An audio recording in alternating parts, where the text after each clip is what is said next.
Okay. And then Fadzai. Hi, sorry, can you hear me?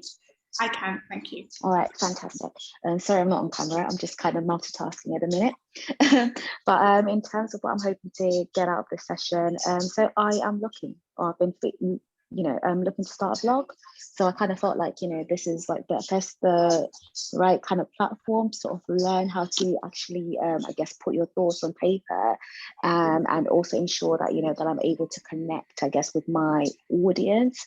So so that's what I'm looking to get out of the session. Thank you.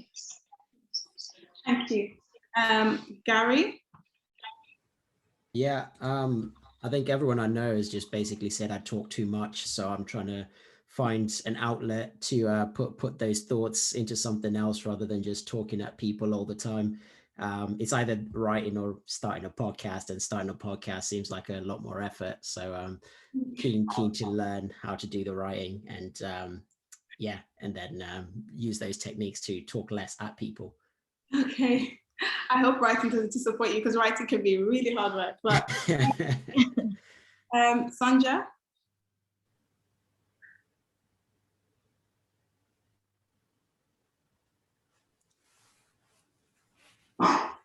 Sanja?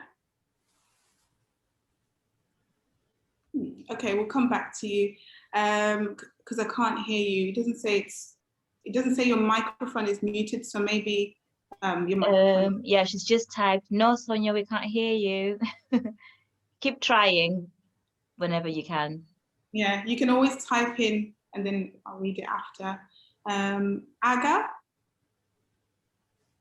Hiya.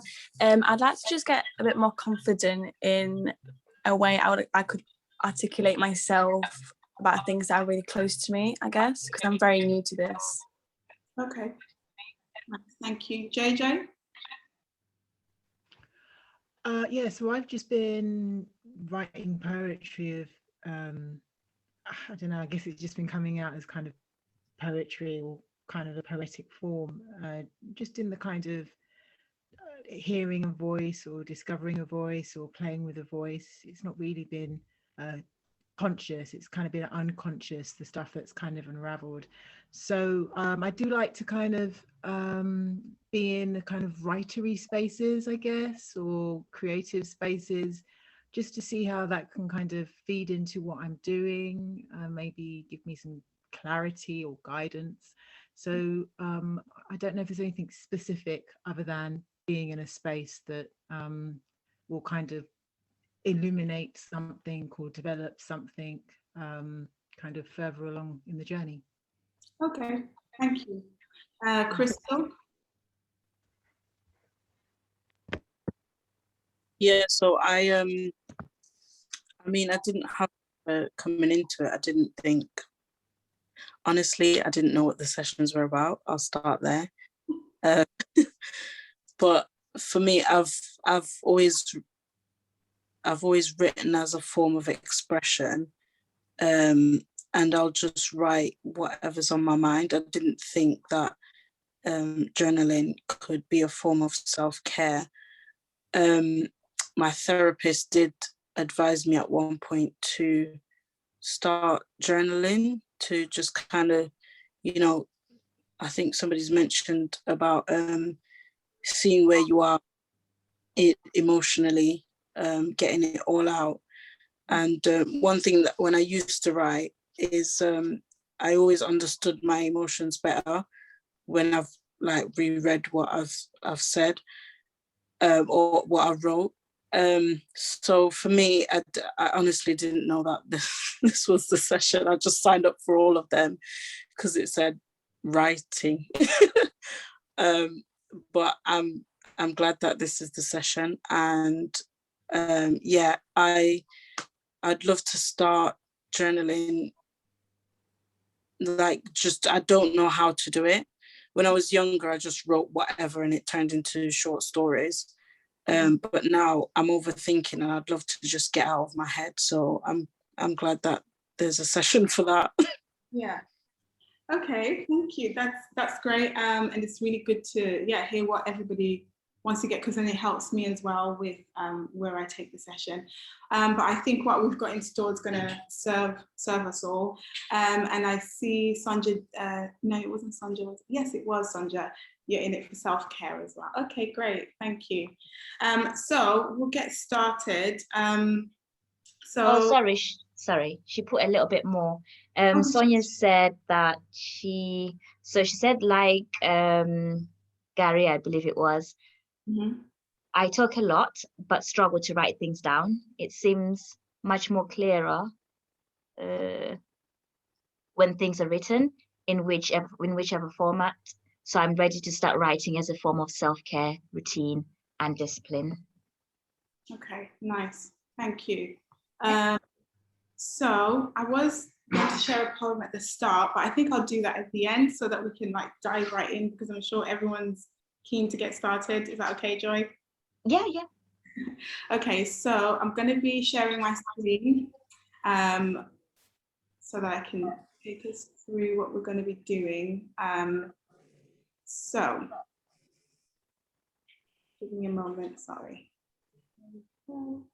If I share my screen. Oh, Joy, you need to enable screen sharing. And then we'll get started. But I can start talking about what we're doing anyway. So we are going to have, I'm going to talk us through, so the idea that I have is that we can have something complete by the end, okay? So we're going to use a structure which is, I think it's there in every single story. If you were to analyze every story, it has a beginning, sometimes known as an exposition, where you are introduced to the characters, the setting, and a problem. Okay, so every story starts off with that, and then we move on to the rising action. So let me find where we are. Okay, so hopefully everybody can see.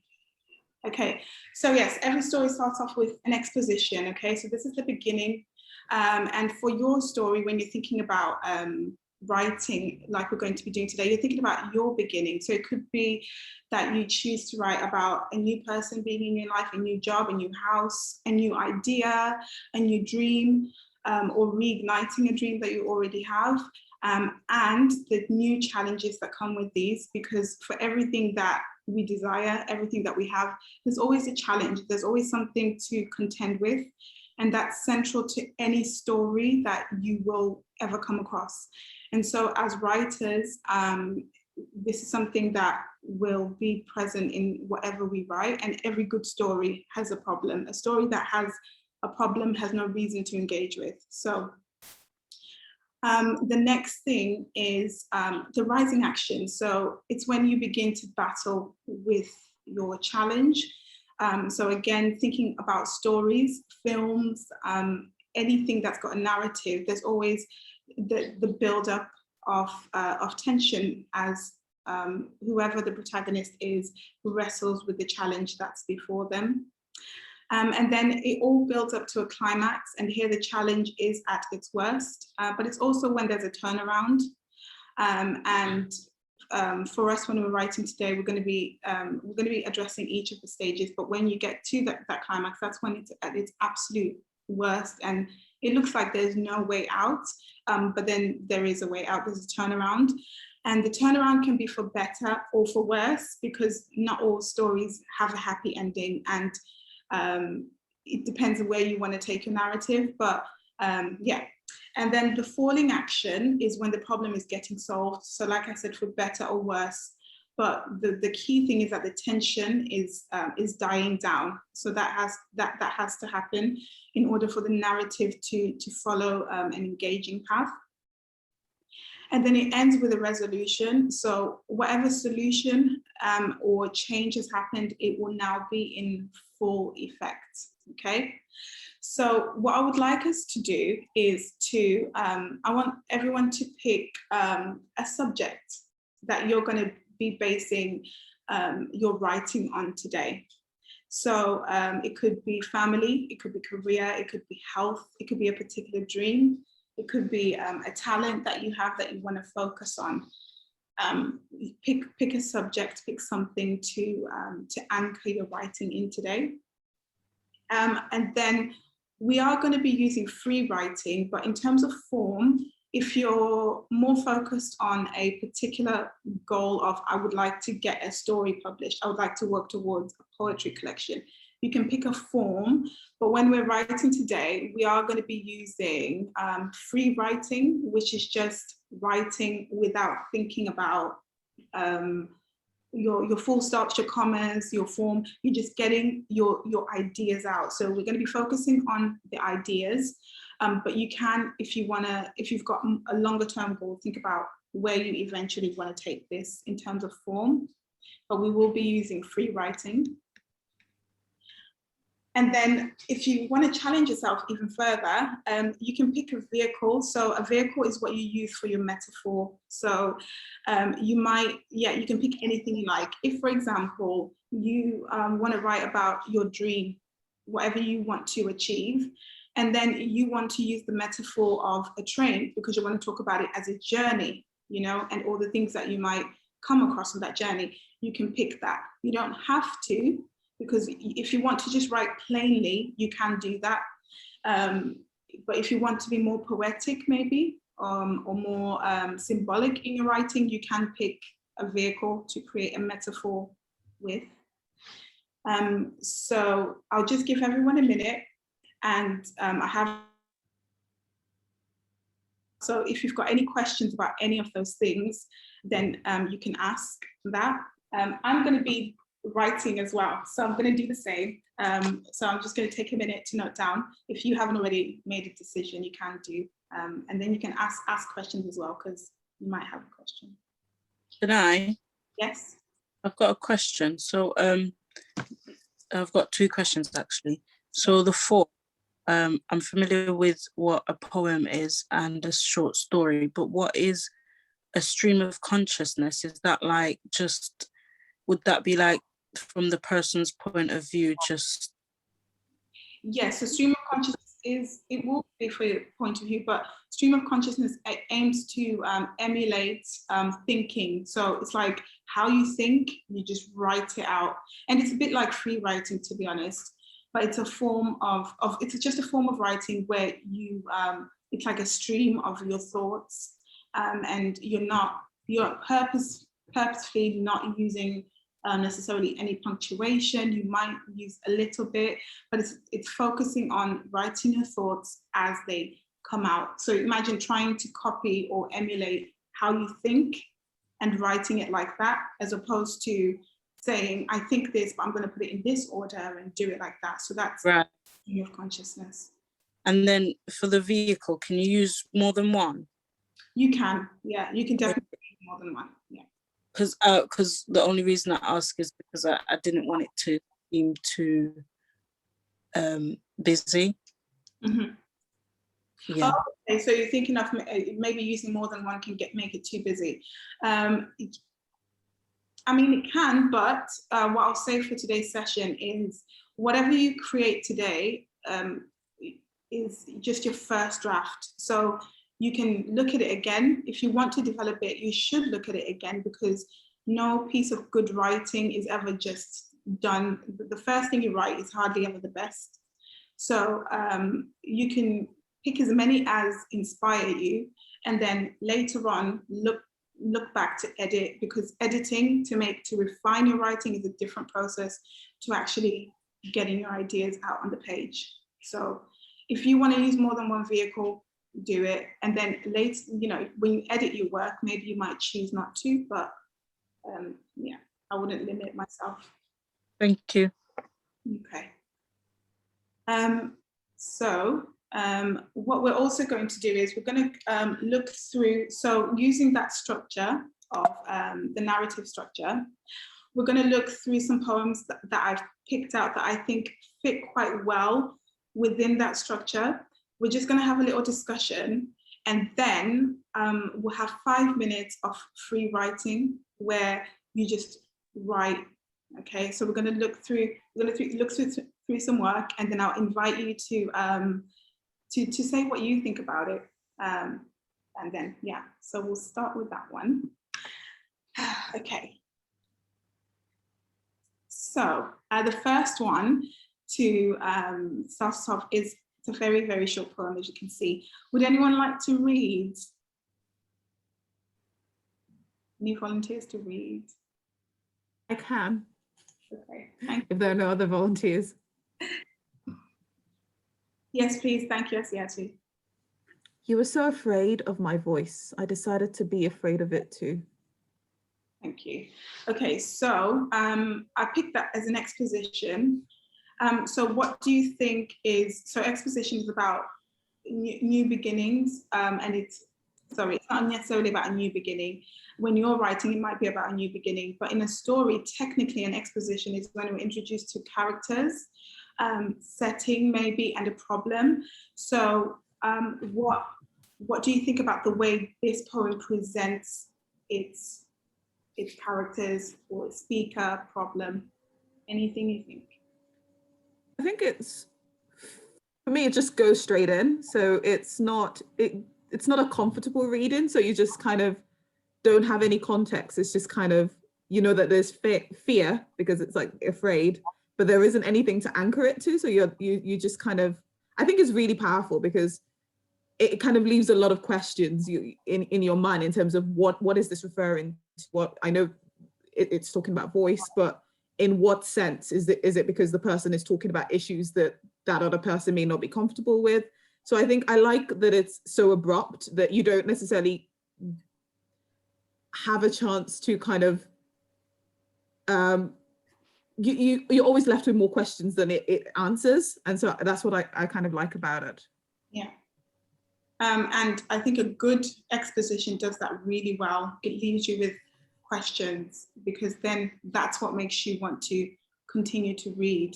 So I think even as for some of us who want to refine our writing and to make our writing more engaging, that start, wherever your starting point is, it needs to have those unanswered questions, because that's what engages people. Okay, anything else from anyone? Okay, so we'll do our free write now. I will put the timer on so that we have our 5 minutes. And again, a free write it's very similar to stream of consciousness, actually, where you just write whatever is in your mind. Don't think about making it perfect, because this is not what this is about right now. This is about getting your idea. So whatever you've picked as your topic, what's your beginning? Where are you starting now? Are you where you want to be? And yeah, so write with that in mind. Where are you now? And what's the problem, essentially? Articulate that however it comes out. So I'll put the timer on.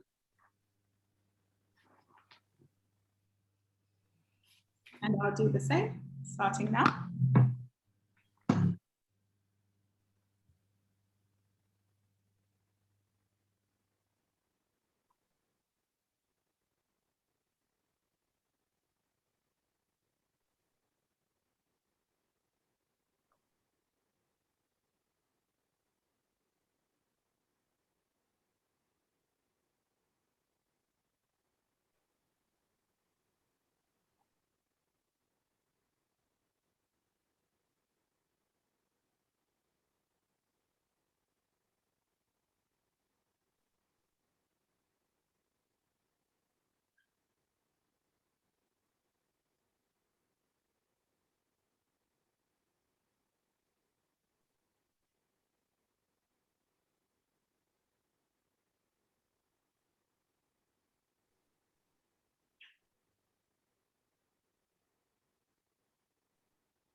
Okay, time's up. Okay.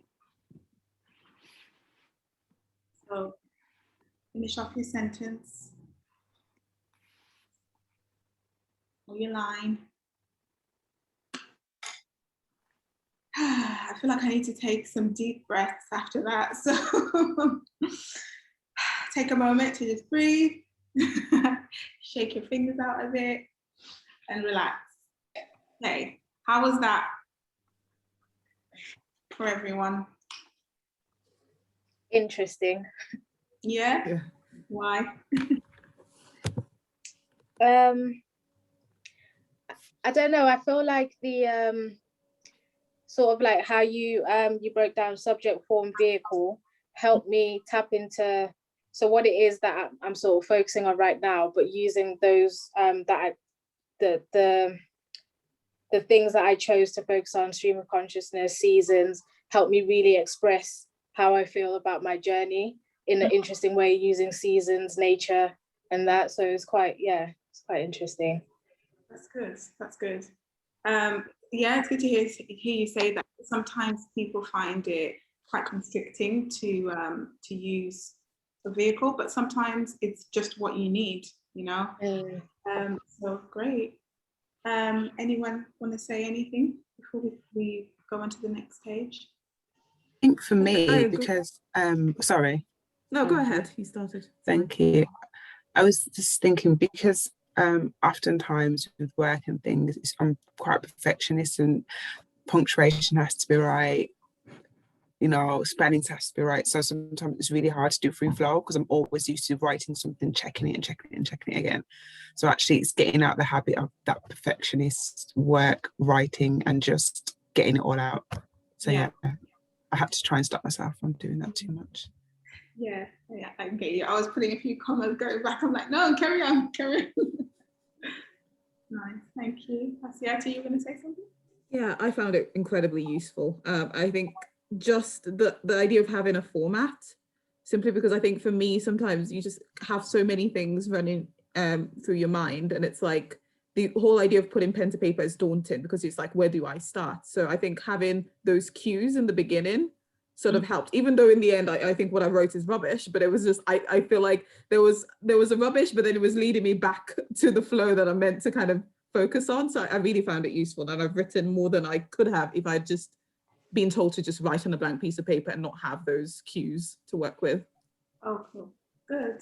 I'm glad they're helpful. And I think I was going to say in relation to, the idea of sometimes it's hard to just write, but because we're using this frame, again, you're going to have something, at least it's like a first draft that you can work with that's got that structure and flow of a story. So hopefully there's comfort in that as well. But oh yes, what I was going to say was when we write freely like this, you're just getting your ideas out, which you can always come back to look at, but sometimes those ideas get trapped when we're thinking too much about what we want to put on the page. And so just writing freely allows those ideas to just go onto the page. Kane, you've got your hand up. Thank you. I think I found it really tricky to feel like, what am I trying to say? I found it tricky to just try and hone in on exposition, because I think I like to write in all different kinds of ways, but poetry and kind of spoken word is usually my kind of go-to. So obviously that kind of writing is often a lot more succinct than maybe like stories or whatever. And so it was kind of, I think, a bit of a challenge to try and not find myself almost trying to quite quickly find some kind of resolution or some kind of it's not a resolve, but just trying to kind of like neatly wrap something up to kind of then leave be, rather than I think that's my kind of go-to, rather than to just dwell with a kind of an initiation point and that be enough to just delve into. So yeah, it's made me think a lot about maybe I could do with a lot more practice in relation to that. But yeah, thank you. I completely get that, and because poetry is my main form of writing, and it's the fact that a poem you have everything in one space, the beginning, middle, end of your story. So I completely understand what you mean. But I think in terms of poetry, what you have here, it's about, because poetry captures a moment or an emotion. So it's hopefully capturing that moment. The idea of capturing that moment might help, but yeah, we'll speak it together. So the next stage is... Sorry. Sonia said that, let's see. She said, I was influenced by Rupi Kaur's writing. So it led towards a desire to write a horror movie. And the piece was mainly about that intention. Plus, I forgot about the use of the vehicle. Oh, that's fine. Oh, so you previously, was Sonia previously inspired by Rupi Kaur then? Is that what she means? I'm guessing that she's probably done that. Yeah, she said yes. Oh, okay. Nice. Okay, so good to have something that's familiar for you there. Thank you. So is there anyone else before I move on? Okay, so the next one is No Voice by David Harris. So it flows nicely with the first poem, but this hopefully captures the aspect of rising action. So rising action is all about whatever you've introduced escalating. And it could be, so the challenge doesn't have to be, life-threatening or completely depressing. It could be, as an example, moving to a new house. It's a positive thing, but it comes with its challenges. So don't feel constricted in terms of the nature of your challenge. It's whatever your story is. So for this one, would anyone like to read this one? It's a bit longer.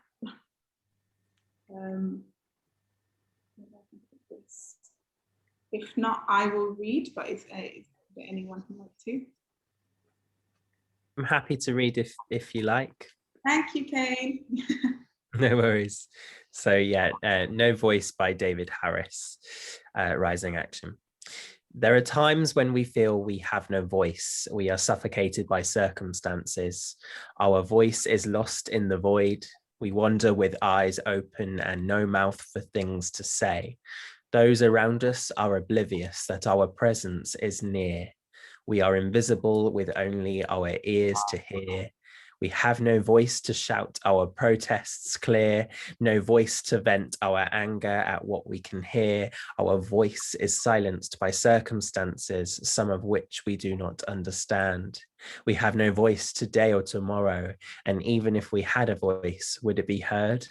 Would our words fall on vacant and deaf ears? The questions remain unanswered, for around us silence reigns. Silent as our protests and frustration is all we gain. One day our gag may be lifted, but will it be too late? There may be no one around us and our anger will be lost in the silence when no one is there. We can only hope that one day, when the silence clears, our voice among the millions will finally be heard. Thank you, Kane. I loved the way you read that. That was brilliant. Thank you. So engaging. Excellent. I can tell you do spoken word. Thank you. What do we have? What do we think about that poem? I think someone had, is it, I saw a hand up just then. Sorry. Oh, I think it was just in the comments. Oh, okay. So yeah, what do we think about that one? So as a starting point, you can maybe compare it to Ruby Kaur's poem, or what do we think about the way this poet has put across the escalation of the situation?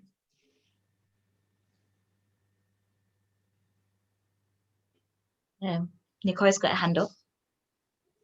Oh, Nicole, sorry. Yeah, I think the other one was quite short and snappy, so it was like, okay, straight to the point. But I think this one, it really made you, it took you on a bit of a journey to understand actually what the meaning of not having a voice is and what that means. Obviously Kane read it really well as well, but I think generally it takes you on that journey much more, so that you're able to kind of really understand it. For me anyway, that's what I felt. Yeah, definitely, I agree with you. It definitely, like you said, it takes you on that journey, it carries you and articulates that moment a little bit more, perhaps answers a few more questions. Thank you. Anyone else? Any thoughts?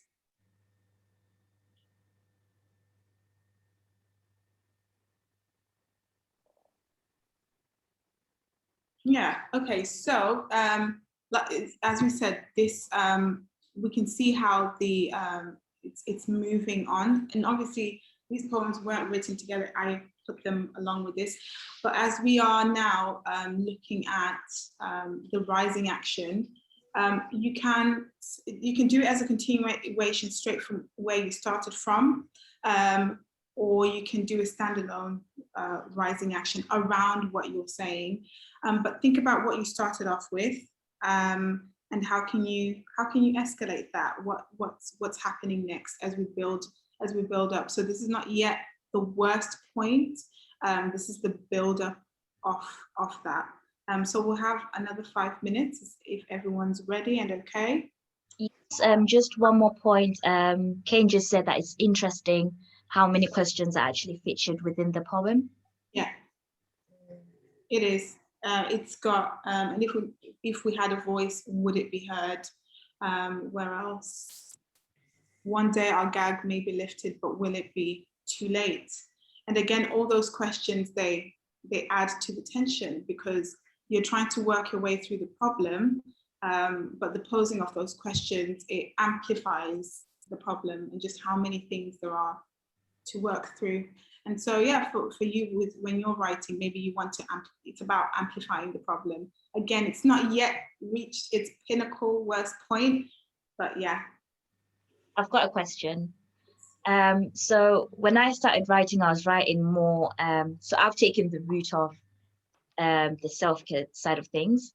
And yeah, so when I did my writing, I was more just doing my thoughts. Yeah. So now that we're looking for like a problem, am I kind of thinking, okay, so is there a problem? What's the problem kind of thing? Is that what it is? Am I making one up, or am I just...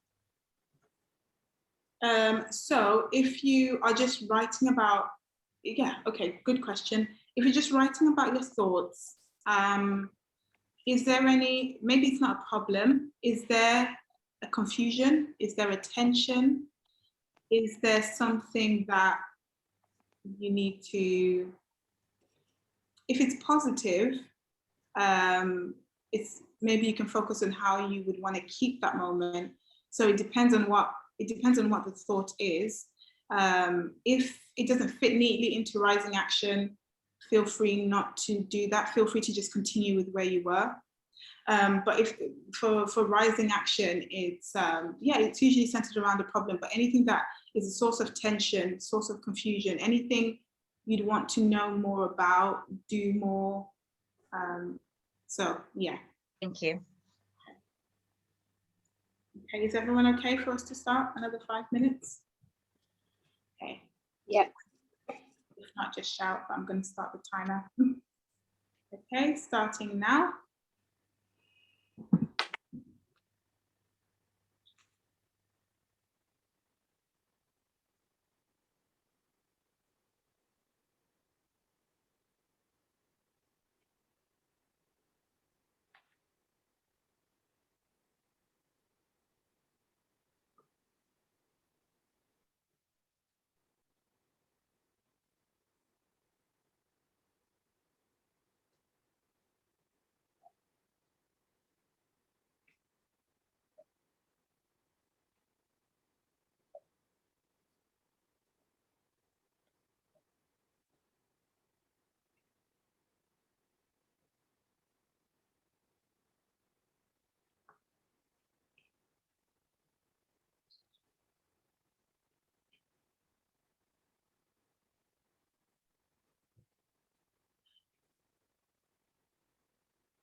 Okay, time is up. I'm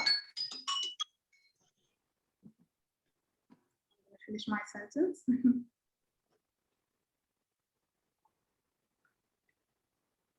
Okay.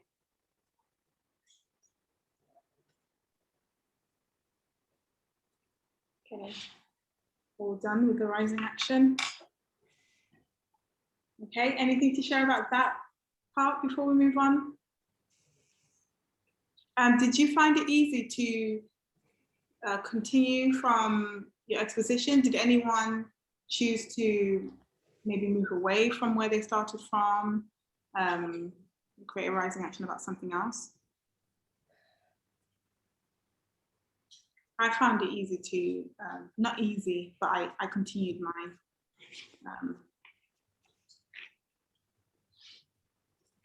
Okay, we can move on.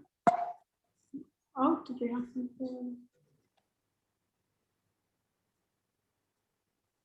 I was just saying that I found that easier than the exposition. Oh, okay, good. Is it because you had the exposition to work from? I think so, yeah. And I think it kind of helped to manifest the rise of tension, like yeah, you were discussing. I think at first I kind of wasn't really sure what the tension was, and felt like a bit kind of false or forced with it, but then it felt like it became a bit more grounded and natural in this kind of second phase of writing. So yeah, that was great. Thank you. Good, thank you. We've had Sonia said, I moved away completely. Oh, I wrote about tension building before the beginning of the civil. Mowed away, I think. Mowed away? Yeah. Oh, okay, I mowed away completely. So, typo. I think you're saying typo. So she continues. Okay, I wrote about tension building before the beginning of the civil war.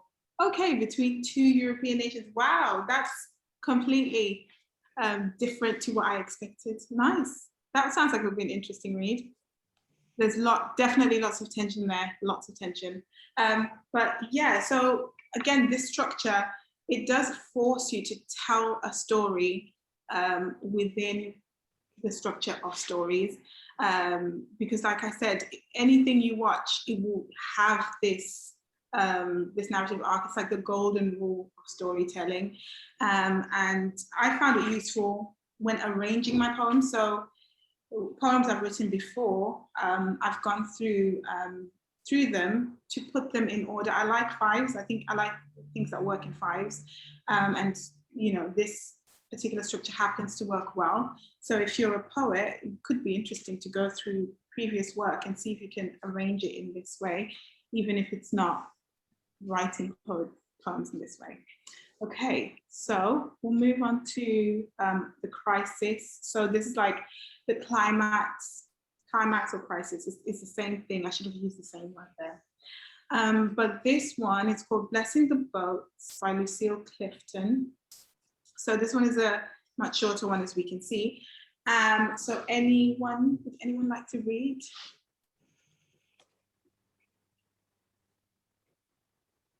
Okay, I'll read this one. Okay, so may the tide that is entering even now, the lip of your understanding, carry you out beyond the face of fear. May you kiss the wind, may you kiss the wind, then turn from it, certain that it will love your back.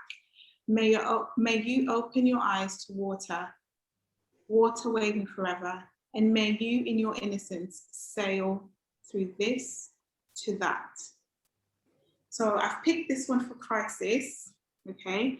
Yeah, why do you think this one falls into that climax crisis? So that's like the problem where it's at.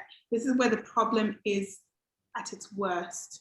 So yeah, how do you think this poem fits into that particular box, if you will?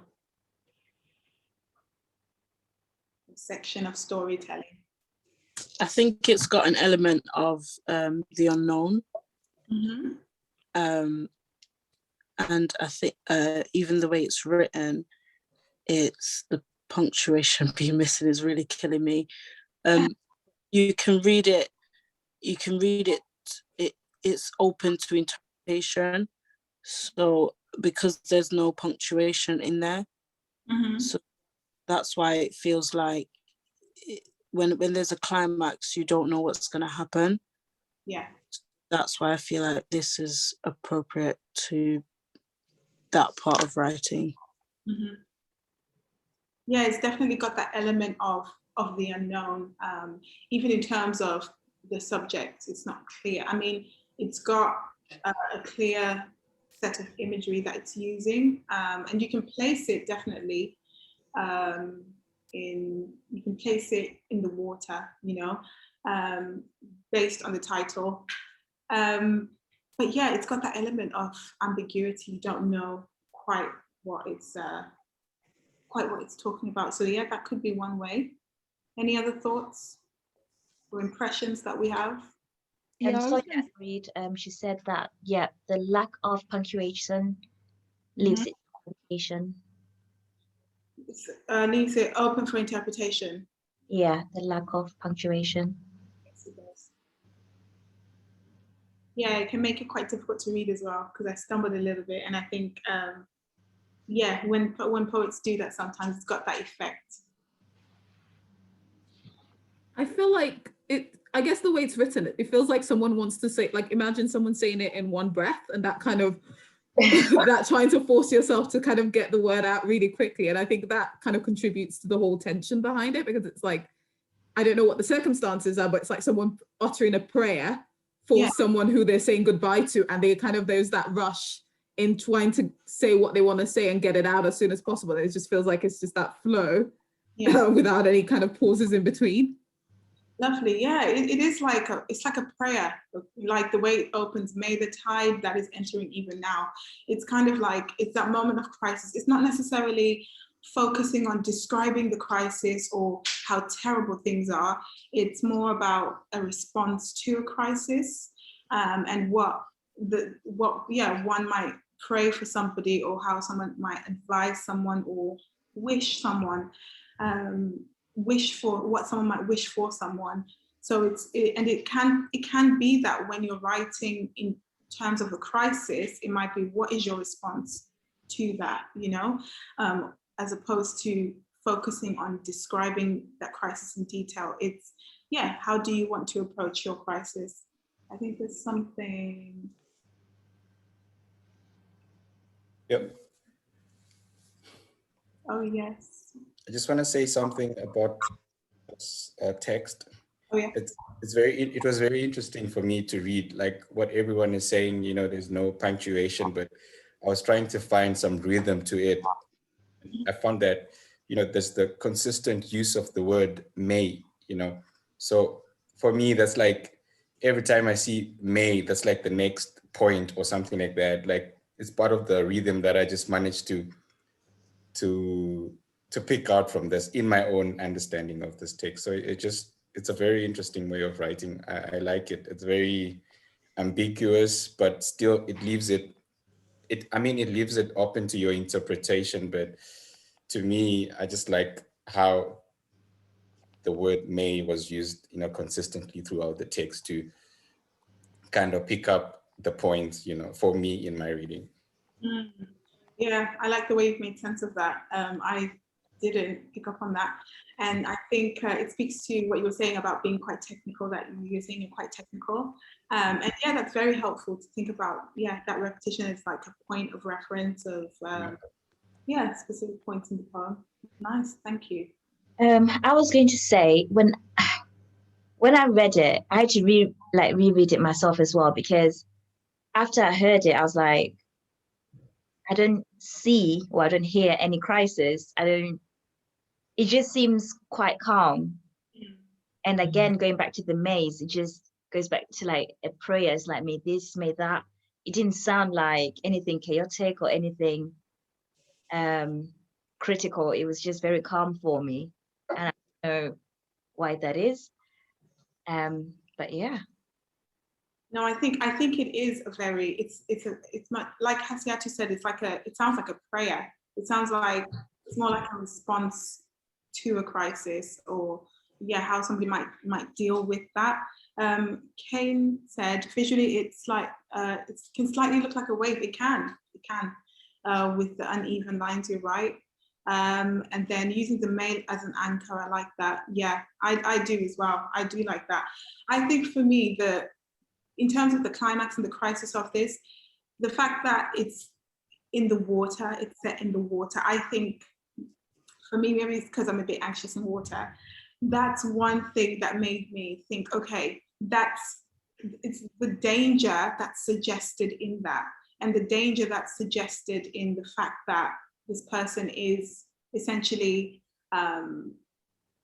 wishing them well or praying for the situation. It hints at danger rather than saying there is something very dangerous that's happening here.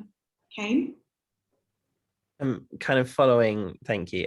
Following your point as well, like I think it definitely makes you think about that idea of the offering of the kind of may you such and such and such, that kind of, it's almost seeming like offering support or kind of some kind of a way of alleviating whatever, but there's also like complete the complete possibility that the person won't at all take any of that on or kind of listen to that or find that useful. So I guess maybe in relation to kind of the what is it, the rising point with no, we were just having rising action, climax and crisis.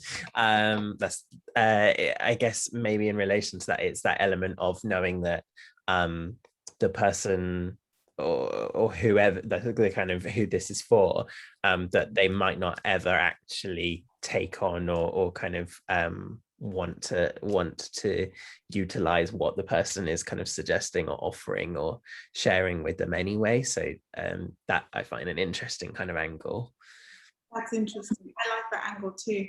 The idea, yeah, that word may is it suggests the possibility that it might not be received, and so it creates that danger in the suggestion that maybe it might not be received. So excellent, thank you. Anything else? Any other thoughts before we move into writing our own crisis? Yeah, just that maybe maybe this prayer, or I guess I saw it right. I did see it as a prayer, but the person who's saying it, maybe this is more for them, in that this is all they can offer who it is they're giving this to. So the person saying it is at that point of, I can do nothing in whatever. It feels like it is a giving to somebody or to something, and whoever that it is directed to, it's out of their control. They can't control. It's like a child deciding to make a choice outside of the parents. You know, they've come of age and it's time for them to do whatever it is that they want to do. Yeah. And this is all that, if you like, this parent, I'm kind of putting a character onto it now, can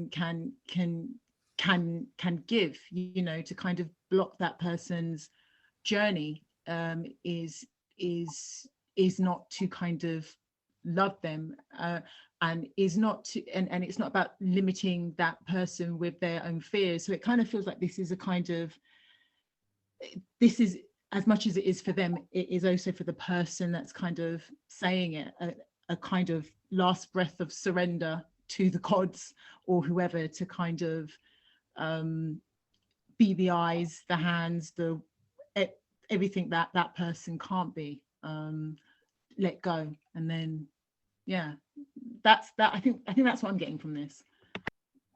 I like that idea of surrender that you suggested, because a moment of surrender, one thing about the crisis point in a story, it's also usually the turning point in a story. So it's when it's at its worst, but it's when you may introduce a turnaround of the situation. And surrender, it's usually something that people do when they're at the very end of themselves and they can no longer do anything else. You know, you surrender. You know, if you're in a war, like you've reached the end of your own limitations. Yeah. And so that is all that is next, I guess. Yeah, exactly.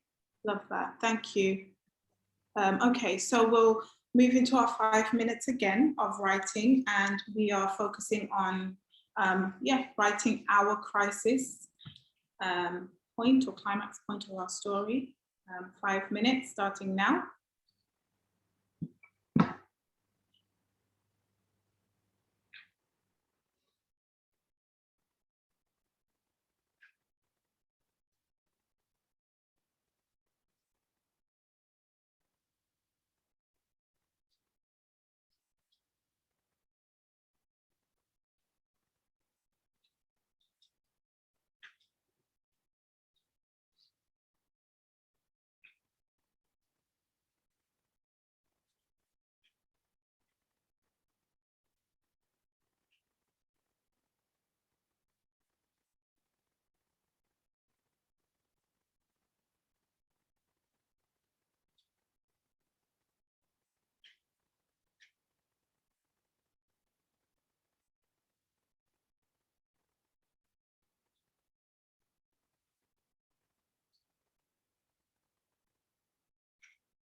Okay,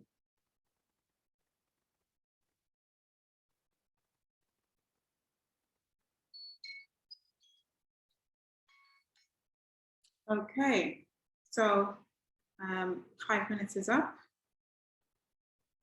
I'm going to finish my sentence.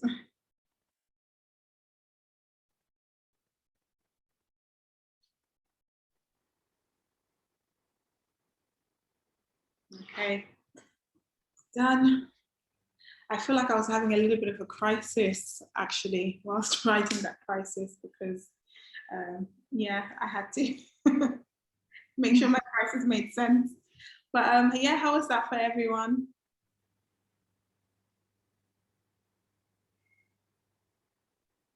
I think people are still writing, hands down.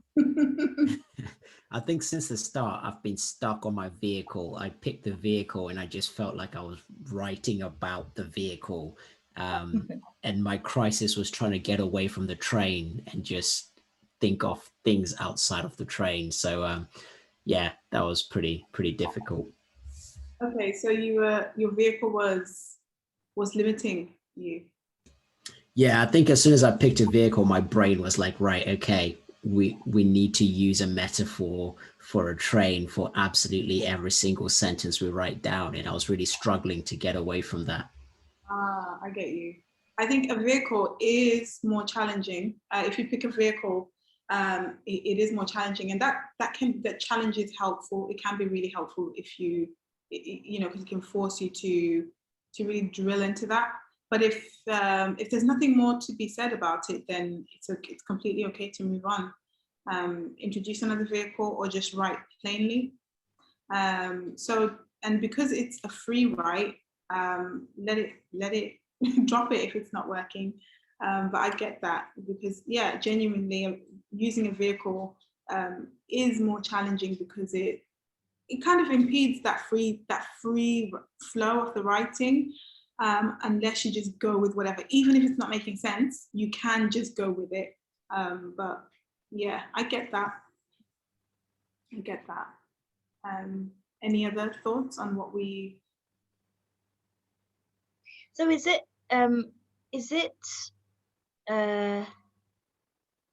what's my question? So is it necessary to continue using a vehicle if you're just writing it for the sake of just putting thoughts down? So say that again. Is it necessary to use a vehicle? Because I used it at the beginning, I picked it up. Yeah. Then I forgot about it just now, and then I've just remembered. So is it necessary to use it? Like, because if you're just writing about thoughts. No, you don't have to use it. I think a vehicle is it's just a tool basically, so you can pick it up and you can put it down when you want to. And it's just, if you do use a vehicle, just know that it can be more challenging. So if you want to challenge yourself to do that, maybe some of our writers, you know, if you are used to, you know, writing plain prose and you want to, you know, become more skillful with using metaphors, you might want to use a vehicle, but you don't have to. So it's just because I think I can't remember who said it. They said they found it helpful to use a metaphor, and that's fine. But if it's not helping, then you can drop it. Yeah, Sonia was just saying the same. I think not vehicles. Well, so okay. Hopefully, your question's been answered then. Oh, okay. So, Mrs. Tagama's gone. That's okay. So, yeah. Okay. So we can move on. We'll move on to falling action. So we're working our way towards the end now. Okay. So falling action, and this poem is I Took My Power in My Hand by Emily Dickinson. I took my power in my hand and went against the world. 'Twas not so much as David had, but I was twice as bold. I aimed my pebble, but myself was all the one that fell. Was it Goliath was too large, or was myself too small? So falling action, this is when the the problem is being solved now. And again, the tension is now decreasing, and we're working our way towards the end of a story. So what do we think about this poem being here in this section? I think this one is kind of focusing on taking ownership of the situation. So everything has gone on, and then you get to the end, you're like, right, it's on me. What do I do? I think that's how I'm seeing it anyway. Okay, so taking ownership, definitely. So that idea, that opening, I took my power in my hand. Yeah. I read it the opposite. I thought of it as sort of after the storm. So the person had decided to do something and then they did it. And my sense is that they failed. And they realized that perhaps the challenge was a little bit too big for them. Yeah. And they're okay with it.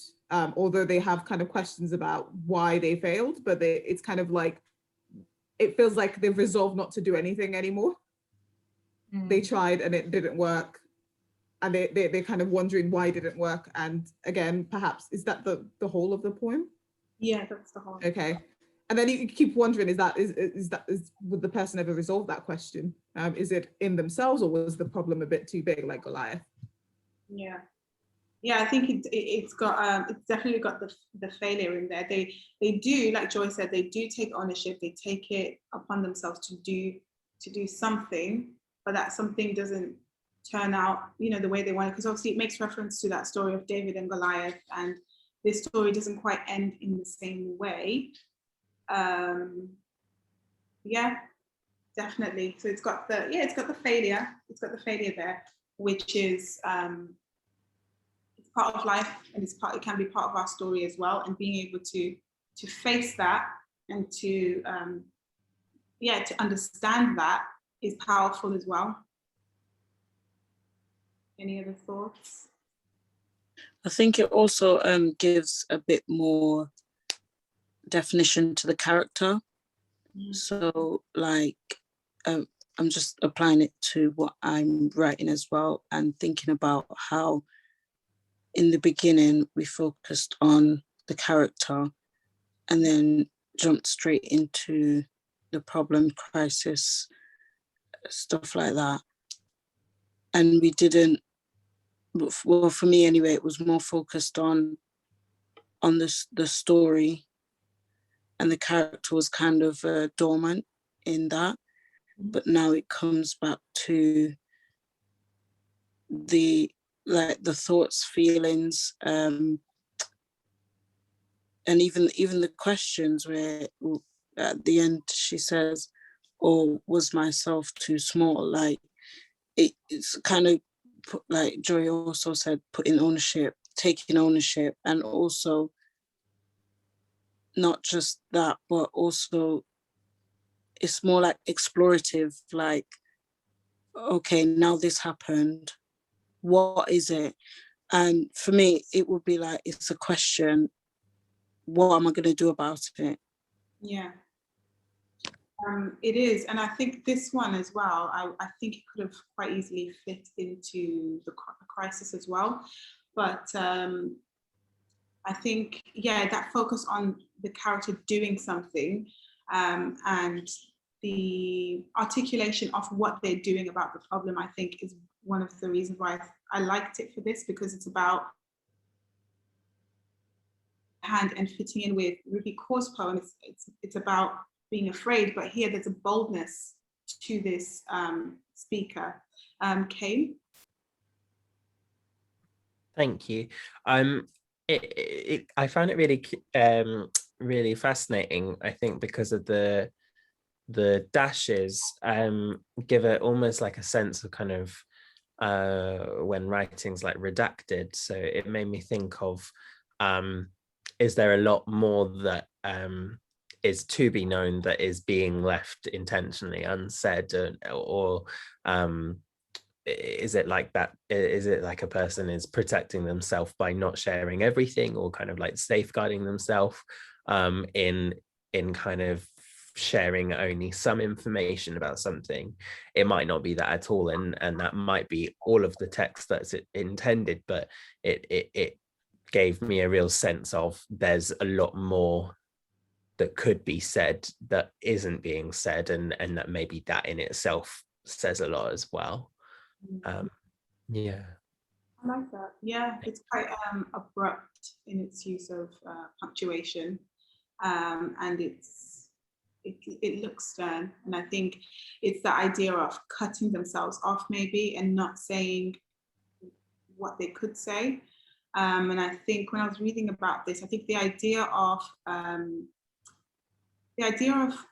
talking about David, right, and Goliath. The writer is a woman, Emily Dickinson, but the idea that, you know, the desire to emulate a man, but then the idea that I was twice as bold, having to be twice as bold, but still failing to do what she intended to do. It presents a different type of idea as well.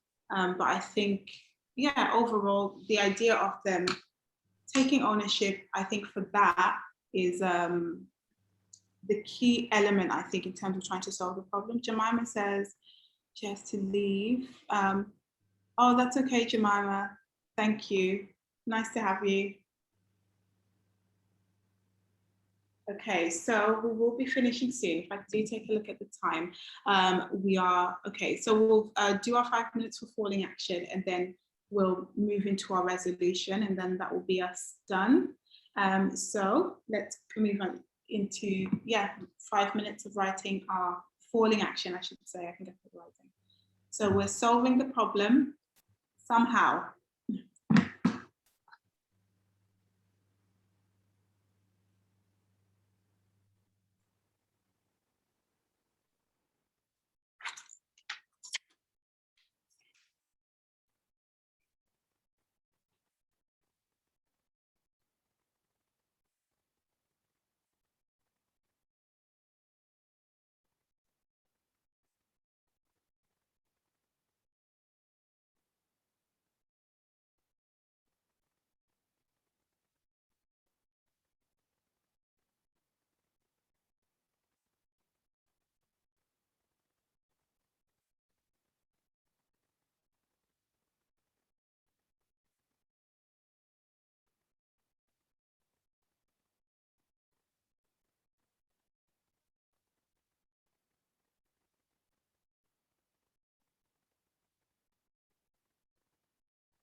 Okay.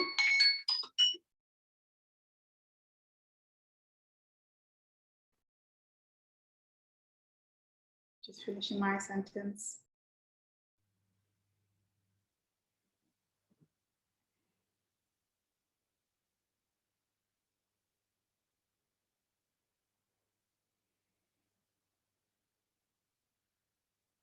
Okay, we're done. Okay, so that was falling action. So I'll move this along to the resolution, and then we can talk about that before we close off. But this poem, this is an extract, so it's part of a much longer poem by Walt Whitman, and I've picked this for our resolution, and we can have a think about maybe a discussion about why, that might be. Would anyone like to read? Last poem.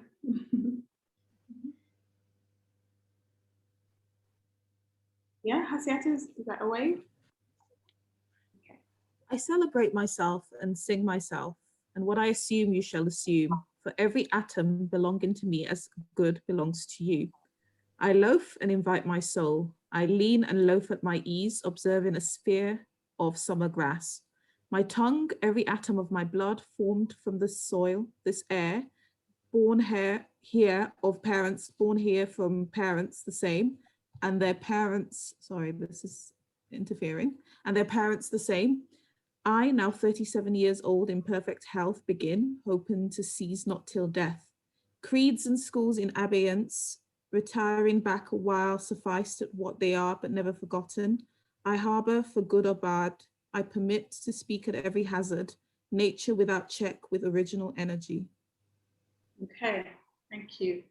So yeah, so like I said, this is an extract of a longer poem, but I love the way it opens. But I'll stop talking for a bit so that you can have a think and respond to it how you feel to respond to it. What do you think?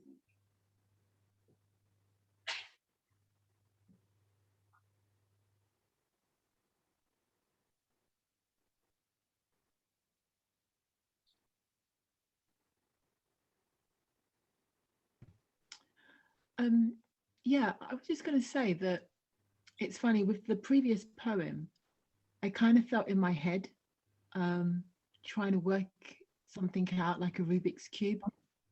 Whereas with this, it's almost like it doesn't matter if I'm not necessarily hearing all the words. There's a kind of tone behind it which is resonating somewhere.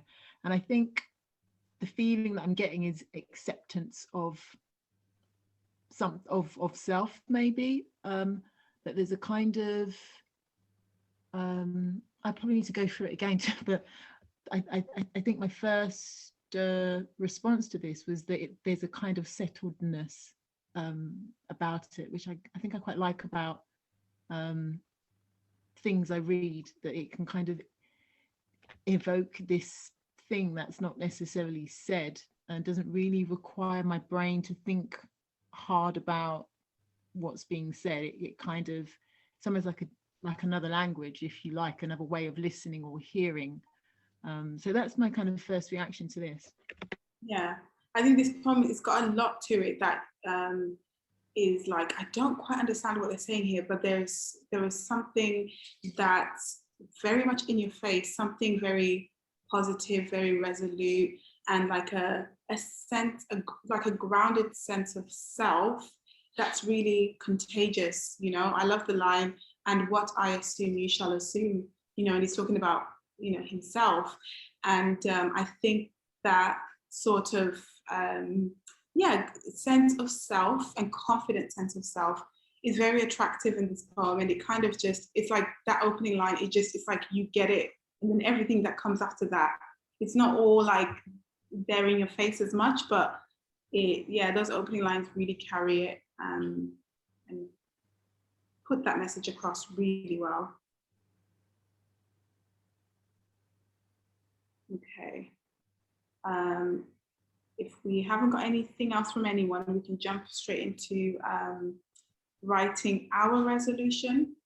So the resolution is the end of the story. And this one, like I said, it's quite a positive poem, but it's, your story is your story, whatever you want to articulate. So this is the end. How are you resolving things? How are you tying things together? What's the solution? What's the end point?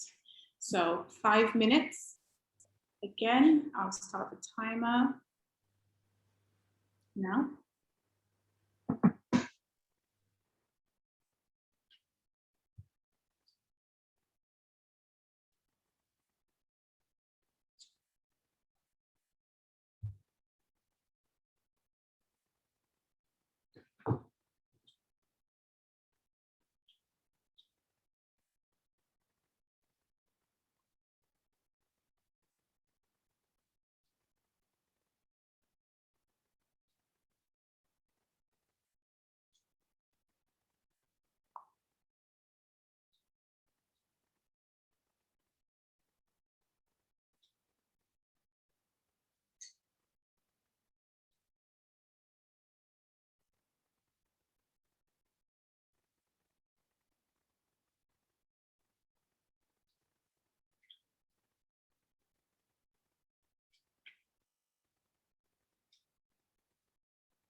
Okay, all done. 5 minutes is up, pens down.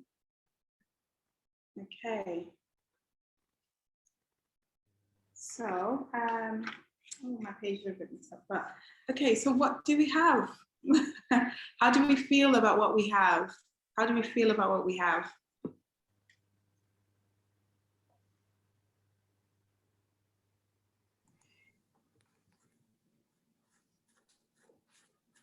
I'm generally feeling okay.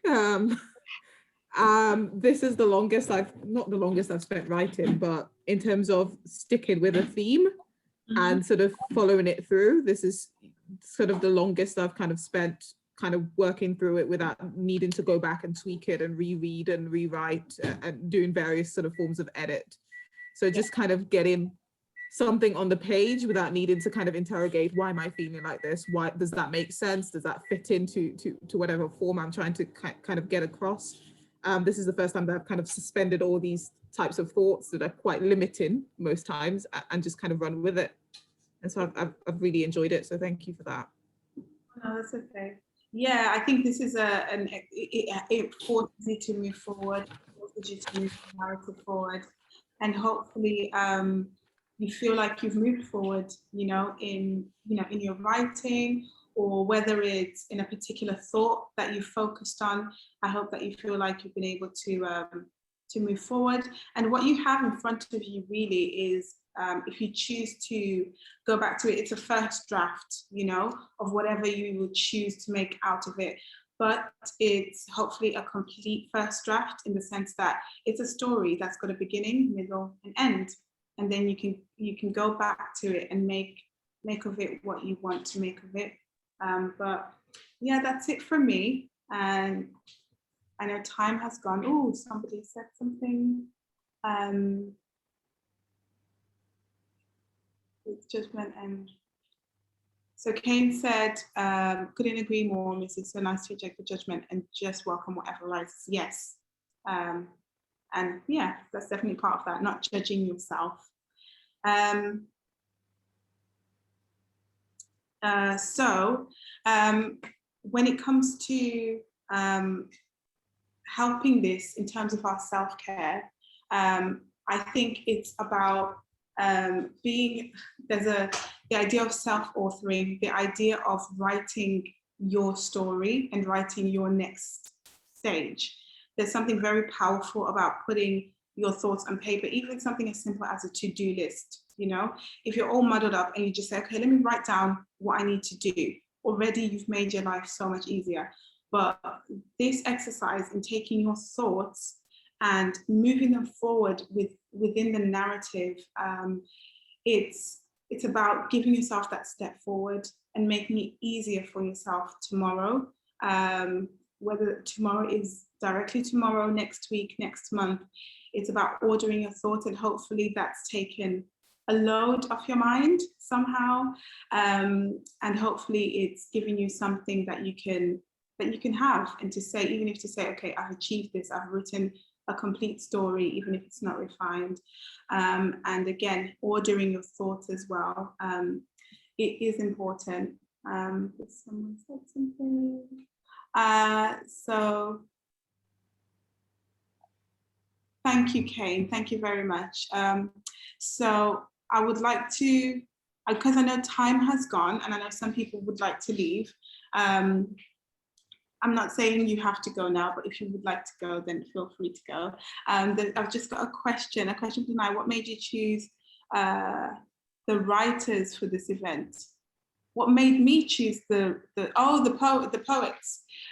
Well, I just looked for poems that I thought fitted in really with the narrative. I just looked for poems that served the purpose of the narrative, basically. And I was very much focused on, okay, Crystal, thank you for being here. Thank you so much. Thank you, Fadzai, as well. So yeah, no, it was mainly about the subject. I picked it based on the subjects that the poems were addressing and the way they were addressing what they were addressing. That's how I picked them.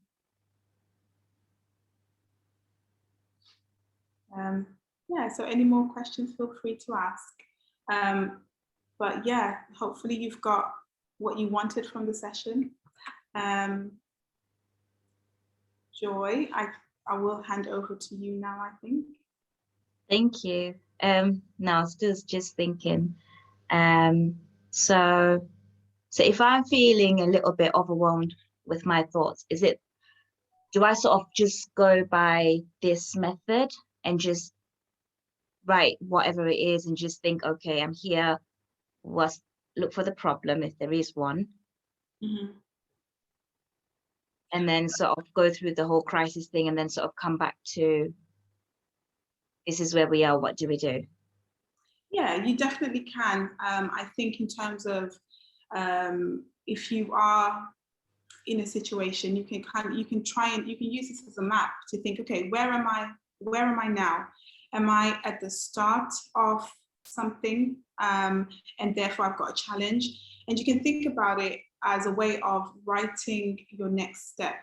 So thinking about, this is not just the way stories work, it's the way life works generally. You know, you start off with something and it's usually not all hunky-dory, there is usually a problem, but it's about thinking about the fact that, you know what, there is going to be an ending where this is resolved, but there's going to be a stage, you know, there's stages to get there. So I think in terms of directly dealing with self-care and how to use writing in helping you, I think it's about, even when you're journaling, writing your way into your next step, essentially, and writing your way towards your resolution, and knowing that it's going to take stage by stage. And maybe if you like to journal, because some people do like to journal, if you're feeling like, okay, I'm in the beginning of a new thing, a new problem, a new challenge, or even just anything new, it's about thinking, where do I want to be?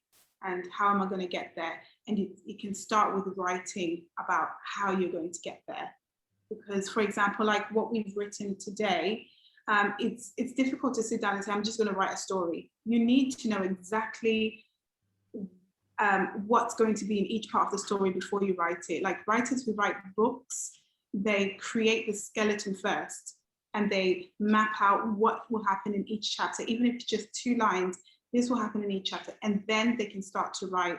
So I think when it comes to our lives, we can do a similar thing where, you know what, I don't know exactly what it's going to look like, but at this stage, roughly this is what I'm going to do. At this stage, roughly this is what I'm going to do. And then you can dive, when it comes to actually dealing with the problem, you can deal with it knowing what your starting point is. So I think it's about creating those starting points for ourselves. That can make a difference. Thank you. Yeah, that makes sense. Thank you very much. Yeah, back over to me. Yes, no, thank you very much for all that. I know what I'm going to be doing with myself, so I'm really grateful for that. All I can say is thank you guys for attending as well, just making yourselves available, and I hope you got something out of it, and hopefully you'll start enjoying writing or continue enjoying writing. I think that's all I have to say, unless if anybody else has any other points. But I think that's it. Thank you so much. And if you're available, we've got the other writing sessions for those that want to write music, that are more into music, or want to know about if you want to put goal setting and putting your vision down, that sort of thing. We've got the other sessions for that. So thank you so much, Danai, for this. Thank you very much. Thank you, Joy. Thank you very much, and thanks everyone. You've been great. So thanks. Thanks, Danai and Joy. Thank you. Take care. Thank you. Bye. Kane said, do I run workshop elsewhere too? I not at the moment, but I hopefully will be. If you can follow me, I'll follow back on Instagram. It's just I'll type it in the message, and if I'm coming up with anything, I will put it on there. I do want to put some poetry out this year, so anything I'm doing, I will put it on Instagram. Definitely one of the places. So yeah, we can connect there, and you can see if I'm doing anything. And I'd love to hear more of your work as well, because I can tell that you're an artist. So No problem. All right. Thank you, everybody. You're free to go and have your dinner. Thanks. Bye. Bye. Bye. Thank you so much. Take care. Bye, guys. Bye. Bye.